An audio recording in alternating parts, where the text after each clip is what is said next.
Chanakya was the son of the famed scholar and teacher Chanakya, born to him in the 3rd century BC. Some historians believe that Chanakya was merely his guru and his name Chanakya was derivative of the guru's name as a tribute to him. The fact is that no authentic record recording the biodata of the person of that period is available. The historians have their own theories built up upon the bits and pieces of references and deductions.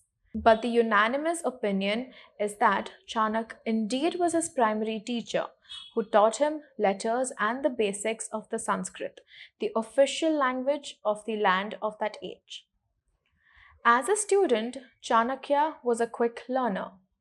He was in appearance an ugly duckling. It is possible that to compensate it, he pooled all his potential resources into his education. Chanakya studied all the scriptures as they were the only literature available then, and were believed to be the sum total of all knowledges worth learning. Young Chanakya became proficient in Vedas and Puranas. He imbibed the wisdom of those scriptures as a student on as is what is basis. He was yet to disseminate the information he had received, which required further education at a higher level. The learning had become the sole passion of Chanakya, and he yearned for the higher education. On Chanakya's advice, he set out of Taxila, a city situated on the bank of Sindhu River. Taxila was a center of learning in that age. It had a great university where the thinkers, scholars, and professional teachers converged to impart knowledge to the students. It was considered a privilege to be a teacher of that institution, which earned one great respect all over the lands. Its fame attracted learners from all the kingdoms around. The sons of kings, royalty, nobles, rich scholars, and Brahmins used to come there to get their superior education. The degree of Taxila University was a coveted thing which opened the doors of the high positions of great royal courts. Taxila is now in Pakistan. The excavations reveal that the universities had facilities for 10,000 students. The number of teachers can well be imagined. There were chambers, halls, rooms, and dormitories for holding classes and lodging of the students. The university offered an amazing range of subjects for students, which included languages, philosophy, medicine, astrology, astronomy, geography, grammars, surgery, agriculture, science, religion, occult science, yoga, forestry, and permission to conduct researches on various subjects. The courses had duration of up to 8 years. The students came there at the age of about 15 to 16 years after learning basic, primer, and middle high level of book studying. As general subjects, Veda, archery, hunting, elephant handling, and more than a dozen other crafts were taught as compulsories besides the specialized branch of learning taken up by the student. The university was generously funded and supported by the kings and the rich people of the lands. Far and wide as it provided them with educated gentry for the courts, ministries, and the royal services, in addition to trained teachers and education for princes. The graduates of Taxila University were greatly respected and valued all over the kingdoms of the land. The excavation site of Taxila and the artifacts recovered draws hordes of tourists, historians, and archaeologists constantly from all over the globe. It proves that Taxila's story and glorious past of our land is not figment of imagination. So, Taxila University was where the knowledge-hungry Chanakya had been. The record of his progress as a student is not available, but the kind of scholar he grew into is a pointer that he must have gone up rapidly, as he had nothing else to do, being a friendless boy due to his unattractive looks. He single mindedly concentrated on his studies and outshone other students. His upper class classmates had to admit grudgingly that Chanakya was exceptionally brilliant. But it got him no recognition. That was the period of kings and the princes where common folk mattered little irrespective of their merits. Chanakya, thus left to himself, studied all the written scriptures and the subjects taught him in the university.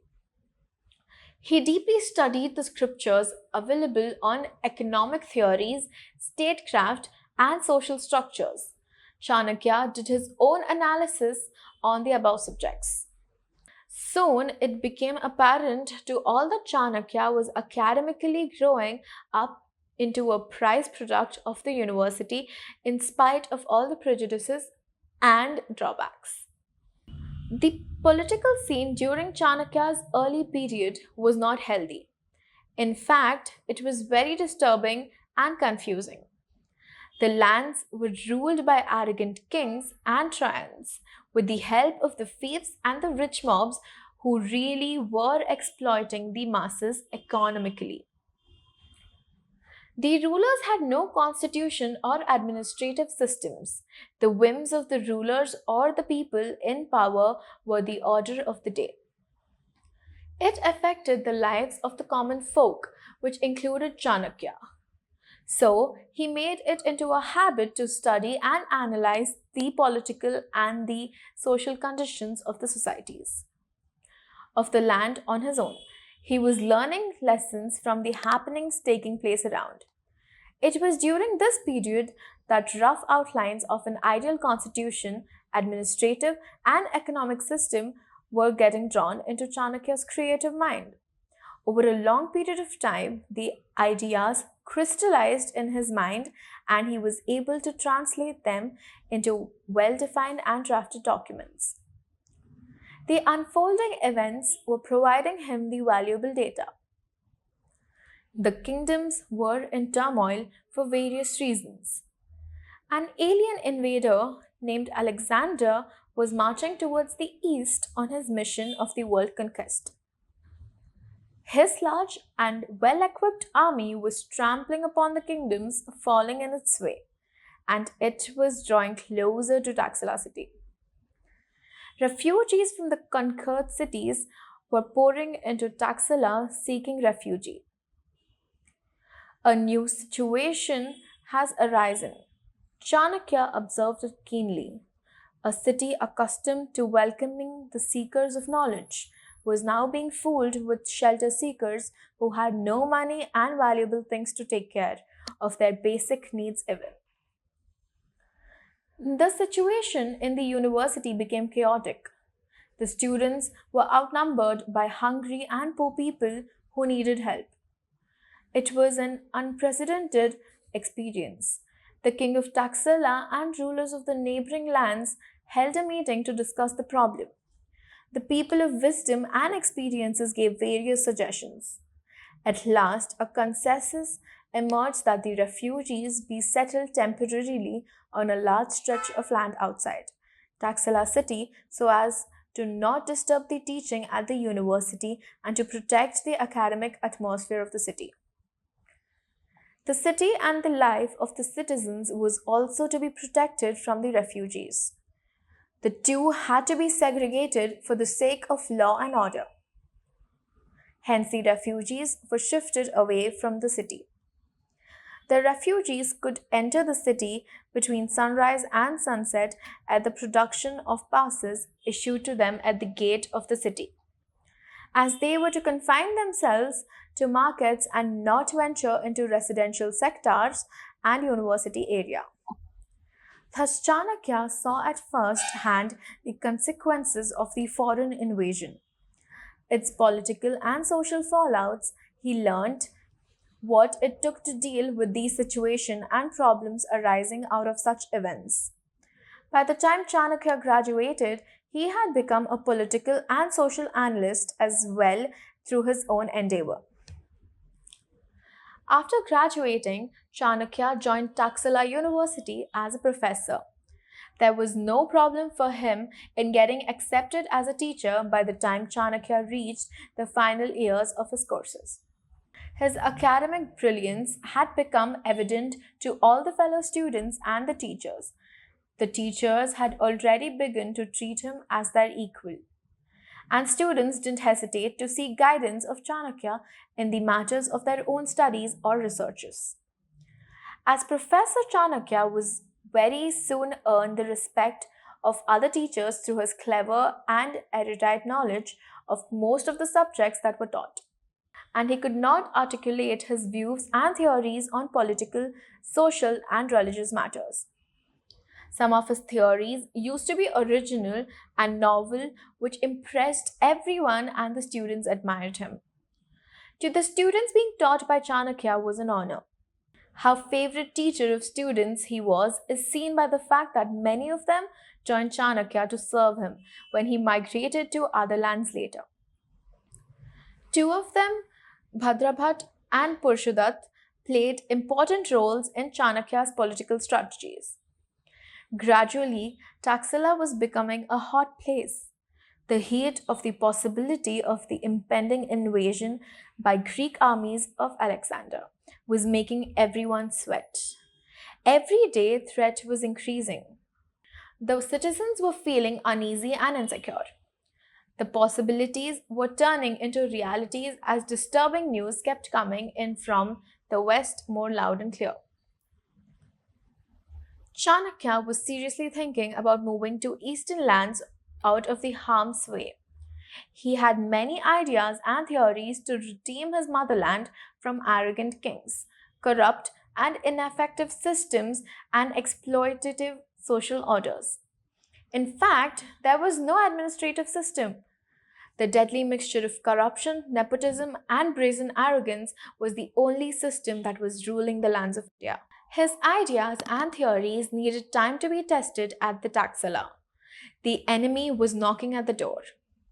He decided to migrate to far eastern land of Patliputra, today's Patna, which was another magnet for scholars of those days. A traveling historian named Fahin had visited that city in 399 BC and sang its praises in his diary. Patliputra, situated on the bank of river Ganga, was called by different names in different eras, namely Pushpapur, Pushpanagar, Patliputra, and today it is Patna. It had been the center of trade, commerce, and education. In the vicinity of Patliputra exists the excavated ruins of one another famous university named Nalanda, which was even better than Taxila in the ancient India. Chanakya had arrived at Patliputra and he decided to start work from the bottom to earn recognition by practically proving his worth. He didn't flaunt his Taxila degree to land a high position, and he wanted to feel ground realities to see if his theories were in tune with them. He accepted a small teaching job and took interest in social work. The political situation was not healthy. The city was ruled by a tyrannical king called Dhananda, whose main interest was in taxing the people and indulge in debauchery. The subjects were not happy. The only good thing about the king was that he had a very wise prime minister named Amatya Shatkar. Amatya was able to convince the king that only filling up royal coffers would be disastrous in the long run. He suggested that they needed to appear spending money on noble causes and welfare deeds to keep the people on their side. Dhananda saw wisdom and his own interest in what Amatya was saying. He agreed to do likewise. The king began to spare money for grants or gifts to scholars for charity or welfare works. There was no organized way of spending the grants, which was brewing dissatisfaction. Meanwhile, Chanakya had settled down and was exhibiting his capabilities for Patliputra to recognize his academic merit. Chanakya had analyzed the situations and conditions of that land. the miserable fate of the citizens. He wanted to set things right. He suggested that the public committees were required to oversee the productive utilization of the money granted by the king. The idea was readily accepted. Scholars and the people of influence were to head the committees. The prominent citizens got together and formed Sangha, which was a trust run by a committee of members. The members had no hesitation in electing Chanakya the president of Sangha. The wise and honest elements of administration approved the idea of Sangha and put some grants in its way, which is utilized very intelligently. It was well appreciated. Some members of the Sangha suggested that Chanakya should meet the king to get more grants. Many of them hoped that king would get recognize the merit of Chanakya and give him greater responsibilities befitting his qualifications. Chanakya too saw no harm in meeting the king. He would welcome if he were offered a greater role in remolding the kingdom according to the theories he had worked out. Incidentally, he had come to know that Acharya Shatkar had become the minister in the council of the ministers of Dhananda. He had been Chanakya's class fellow and a friend at the Taxila University. The information pleased Chanakya.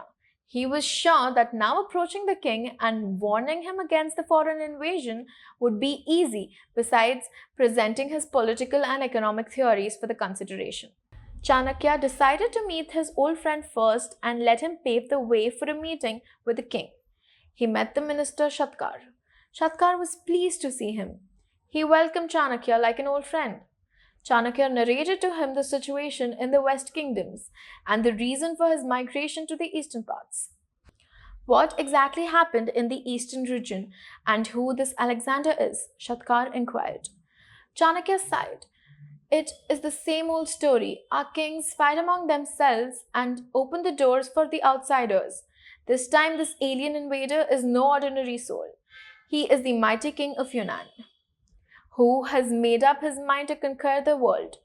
With a might army, he has set out on his mission of world conquest. His soldiers have some new-fangled armors and weaponry. The army moves in geometrical formations and employs battle strategies unknown to our kings.